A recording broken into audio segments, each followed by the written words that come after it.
Udah lama kan jarang ketemu kan. Oh iya. Makasih ya kalian kameramen. Mas Ari mana Mas Ari? Ya, Mas Ari. senior kakak-kakak itu gimana selama pandemi kerjaannya? Nggak dapat kerjaan kah atau seperti apa, bisa ceritain gitu? Gak dapat kerjaan banget. Kerjaannya. Ayo Doe. Disuruh istirahat. Ya Kak. Ya. Pekerjaan pasti ada.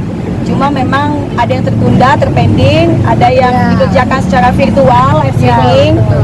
Dan dinikmati aja sih, karena sampai saat ini kita sih masih tetap bernyanyi ya. Gitu. Walaupun memang kita harus mematuhi protokol kesehatan, setiap pergi keluar kota harus rapid test. Betul. Itu wajib. Lalu jaga jarak. Ini nggak jaga jarak gitu ya. Pakai masker, pakai face shield. Pekerjaan masih tetap ada, cuma memang nggak sebanyak ya waktu sebelum pandemi.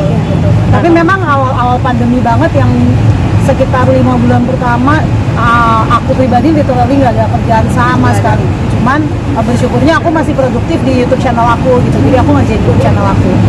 Nah, 6 bulan bertahan hidup tanpa pemasukan seperti apa sih dari kakak-kakak ini? Udah masih hidup kali. Untung masih hidup ya Mas. Coba Gina gimana? 6 bulan ini nih. Kalau aku pribadi, aku mengkaryakan mamaku. Jadi mamaku jago masak. Nah, jadi aku jualan makanan mateng. Terus puji Tuhannya adalah meskipun job nyanyinya itu semua postpone, tapi DP udah pada masuk. Iya betul. Gitu ya. Jadi hidup dari DP. Bener banget. Begitu. Hidup dari DP job-job yang postpone ke tahun 2021. Dan dari jualan makanan mateng itu, masakan mamaku, dan udah nggak ada lagi. Iya, betul. Kalau aku hidup dari tabungan, literally tabungan. Ya, dan dari tabungan tentunya. Tabungan kita mah udah kepake semua, dana darurat udah kepake semua. Dari dana darurat sih. Berapa aja seperti apa aja? Iya, pastinya juga yang dibilang kayak gini benar. Jadi memang udah ada DP-DP yang masuk. DP-DP itu yang kita atur sebaik mungkin untuk bisa membiayai hidup kita ini selama pandemi. Satu, kedua, kebetulan saya dan adik-adik ada membuka usaha Korean barbecue all you can eat dan Coffee JJ di daerah Cinere. Dan masih ada kegiatan pelayanan ya, kita bersyukur masih ada pelayanan secara live streaming virtual. Jadi berkat itu, baik itu sedikit sedang besar, kita syukuri lah. Gitu. Jadi memang kita di masa pandemi itu harus lebih kreatif. Ya. Jadi kalau Noella ada channel YouTube, kita juga ada, Gina melalui makanannya. Jadi yang bisa mendatangkan rezeki yang halal pokoknya. Betul. Jadi kita harus lebih semangat, harus memutar otak ya, gimana caranya supaya kita bisa punya berkat gitu lah. Ya, nggak kalah lah istilahnya sama keadaan. Iya benar. Dan akhirnya kita sehat-sehat dan bukannya makin kurus ya, malah Makin sehat. berisi. Iya, itu dia. Aduh, seperti itu sih kita melakukannya untuk bisa melewati pandemi ini. Tapi di tengah pandemi ini kan job-job nyanyi pasti ada harus mengikuti, harus ada adaptasi protokol kesehatan. Agak susah nggak sih buat Susah sih ya. Ya pasti susah. PR sih. Yang tadi saya bilang kita kalau keluar kota ada kegiatan harus wajib rapid test. Rapid test ini punya waktu 14 hari saja gitu. Lewat 14 hari ada acara lagi keluar kota, rapid test lagi seperti itu. Jadi repot memang. Dan deg-degan sih, maksudnya Iya. gini, kayak misalnya udah di hire sama klien, udah oke, terus kita rapid test, kita nggak tahu kan hasilnya negatif atau positif gitu kan. Jadi ya memang cukup ribet, cuman yang patut kita syukuri karena sudah mulai new normal, puji Tuhan udah mulai ada kerjaan gitu. Dan memang nggak terpaku hanya di off air, tapi nyanyi virtual juga udah mulai jalan. Dan ya puji Tuhan itu juga ada, istilahnya ada duitnya lah. Iya betul sekali. Jadi ya kita mengikuti yang sesuai dengan apa yang pemerintah wajibkan untuk kita lakukan, yaitu kita ikuti. Kalau untuk project live-nya sendiri kan mungkin ada yang baru atau gimana gitu? Aku ada yang baru, jadi aku selama pandemi ini aku bisa dibilang sangat produktif. Jadi aku ngerjain lagu sendiri dan aku lagi memang mengangkat budaya Indonesia Timur, terutama Papua. Jadi kemarin aku angkat tentang dialek Papua. Aku ada kolaborasi juga sama rapper Papua gitu. Jadi aku baru ngeluarin single bulan lalu, judulnya Tak Usah Pikir. Itu curhatan sih sebenarnya, gara-gara pandemi maksudnya masalahnya kayak kerjaan nggak ada apa-apa, tapi kita pikir ya masalah itu pasti selalu ada kan gitu. Jadi ya kita syukuri aja, nggak usah dipikirin, dijalanin aja gitu. Jadi aku bulan lalu baru keluarin itu, dan memang lately sekitar 6 bulan belakang aku lagi sangat fokus untuk ngangkat kebudayaan Indonesia Timur, terutama Papua. Jadi aku lagi di situ sih, lagi main di daerah situ. Ada alasan tertentu nggak sih Kak? Maksudnya mengangkat budaya-budaya Papua gitu. Karena kan keluar dari maksudnya industri juga nggak jarang yang main angkat soal daerah gitu kan. Betul. Iya, aku pikir mungkin benar karena di industri juga mungkin jarang yang mengangkat tentang etnik kedaerahan gitu, dan Papua di daerahku itu kuat banget gitu. Jadi aku pikir udah saatnya kayaknya aku bawa Papua ke level yang berbeda, ke level yang nasional, bahkan mungkin internasional gitu. Jadi kalau teman-teman lihat di YouTube channel aku, bahkan aku photoshootnya, aku apa itu temanya Papua semuanya, make upnya, rambutnya aku kepang kecil-kecil banyak banget kayak gitu. Kenapa dilepas sekarang? Karena berat. Berat banget pawaku. Gitu, jadi memang aku pikir udah saatnya kayak budaya Papua ini aku pengen angkat ke level yang berbeda. Nah, aku berharap kedepannya nggak cuma Papua tapi Indonesia Timur pada umumnya. Media sosial buat cover-cover lagu untuk menjaga eksistensi.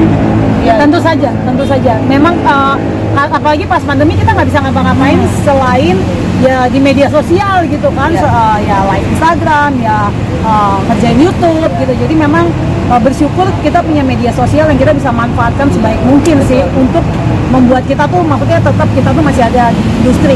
Betul sekali.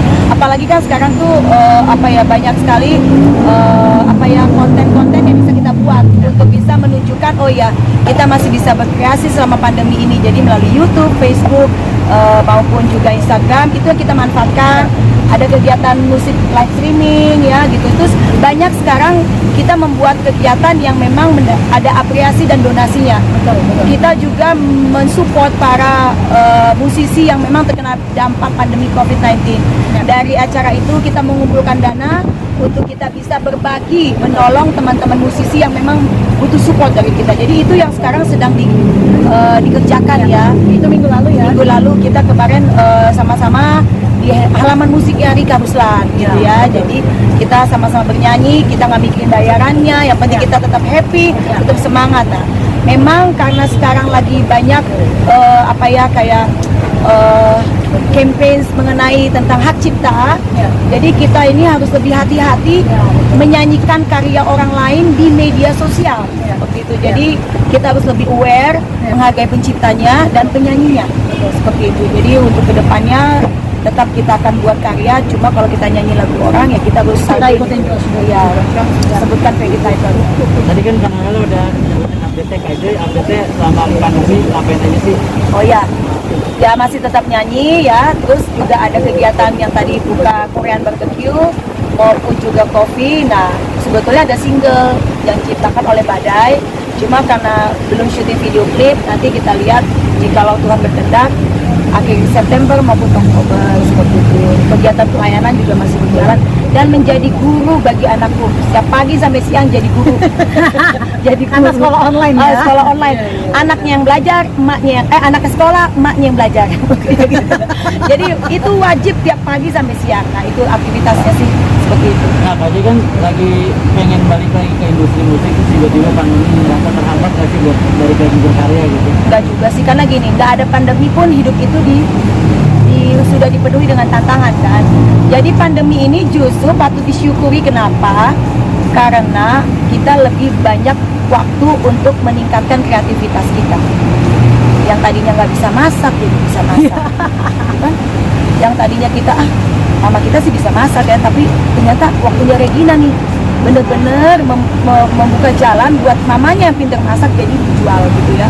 Dan kenapa tidak? Nggak punya tunangan jadi punya. Iya, yang tadinya nggak punya tunangan jadi punya tunangan. Bener banget itu. Itu makna yang luar biasa selama pandemi ini, ya kan? Tukar cincin, ya kan? Iya. Tinggal kita resmikan aja. Seperti itu. Jadi makna di pandemi ini luar biasa. Ya. Lanjut ke Regina. Nah, ini nih yang hangat. Kayaknya inti wawancaranya itu kali ya. Ya kan biar enak satu-satu dibahasnya. Iya, puncaknya ini ya. Ya, Kak Regina gimana dilamar kemarin di sana? Coba sapa dulu dong. Hai. Ceritain nggak sih Kak Regina? Hai dong. Hai. Dilamar di atas kapal ya Kak? Iya, di atas kapal. Itu gimana sih cerita awalnya? Jadi ceritanya memang gereja aku, kita lagi ada retret, kita lagi ada kayak ada wisata lah. wisata gitu ke Pulau Seribu, ke Pulau Pari. Dan di hari itu jadwalnya kita snorkeling. Nah, terus nggak tahu kenapa ya tiba-tiba datanglah si laki-laki itu kan. Laki-laki itu datang. Siapa namanya Kak? Namanya Lucky. Bukan Lucky Octavian ya? Lucky Jayadi. Lucky Jayadi. Itu Bang Lucky, beda lagi. Jadi tiba-tiba dia datang dan ternyata udah kong kali kong lah sama Mbak ini. Oh, iya. Jadi Noe tuh tim horenya lah. tim Panitia, suksesnya. panitia. Gitu. Udah deh, tamat. Oh, lamar ya. Itu Akhirnya surprise banget ya. dilepas. Berarti surprise banget ya sih Kak. Surprise lah, surprise. Meskipun udah mengendus-ngendus tapi surprise. Tapi selama ini hubungannya sudah berapa lama? Kenapa? Hubungannya sudah berapa lama? 3 tahun, pacarannya 3 tahun dan akhirnya ya tahun ini baru dilamar. Apa yang memantapkan di kayak gini akhirnya? Oke, oh serius. Sebenarnya ini mungkin terdengar religius tapi maksudnya sempet ada battle di pikiran aku lah ya. Maksudnya kayak dia enggak gitu loh. Jadi kayak aku berjuang dengan diri aku sendiri dan juga berjuang sama Tuhan lah gitu. Maksudnya kayak bener-bener berdoa, bener-bener tanya Tuhan, bener-bener kayak ini bener nggak sih Tuhan gitu loh, kayak banyak banget yang keraguan, banyak kekhawatiran gitu ya, maksudnya dari diri aku sendiri gitu. Tapi akhirnya ketika aku let go and let God gitu ya, let go of my pride, itu akhirnya ya aku mau dengerin apa yang Tuhan bilang, apa yang orang-orang sekitar aku bilang gitu. Dan akhirnya ya aku yakin bahwa dia the one buat aku. Selain memasrahkan diri ke Tuhan, yang membuat yakin dari sosoknya Mas Lucky sebetulnya. Banyak karakter di dirinya dia yang bisa melengkapi aku. Sedap. Orangnya baik. Orangnya baik banget. Baik, lembut. Sabar sekali. Sabar. Panjang. Aku aja baru kenal sebentar udah bisa melihat sih. Ya bangga lah bisa melihat kebahagiaan Regina dengan Lucky. Emang kenalnya di mana Kak? Udah tahu? Iya, Di Bang. gereja, kita Kenalannya. satu gereja. Ketemuannya kapan nih Kak? Iya. Ntar, pokoknya ada. Saya pokoknya pasti akan nikah, tapi doakan aja dulu. Pasti akan nikah, Secara iya. ini udah mau 7 bulan nggak kerja ya kan, jadi tolong didoakan. Semoga semuanya lancar. Di akhir tahun atau kapan sih Kak? Doakan saja. Semoga Ditunggu tanggal secepatnya. mainnya. Tunggu Kalian tanggal kepo mainnya. Instagram aku aja, ntar aku yang info. Ya FPO. Kenapa? Udah prepare persiapannya. Belum, sejujurnya belum. Tapi kita udah mulai obrolin sih. Detail-detail kecilnya udah mulai diobrol-obrol. Cepet lah persiapan itu Mas. Iya. Seminggu juga kelar. Kan pandemi, paling undangan cuma 100. Iya benar. Benar. Pandemi nggak terlalu ribet kok. Dari kalangan dia, ya puji Tuhan, dia pengusaha makanan. Gitu ya, maksudnya dia jualan makanan lah. Nggak yang pengusaha yang wow, enggak. Biasa aja, orang biasa banget. Yang penting baik Mbak. Ya, artinya Cinta Tuhan. ya amin amin.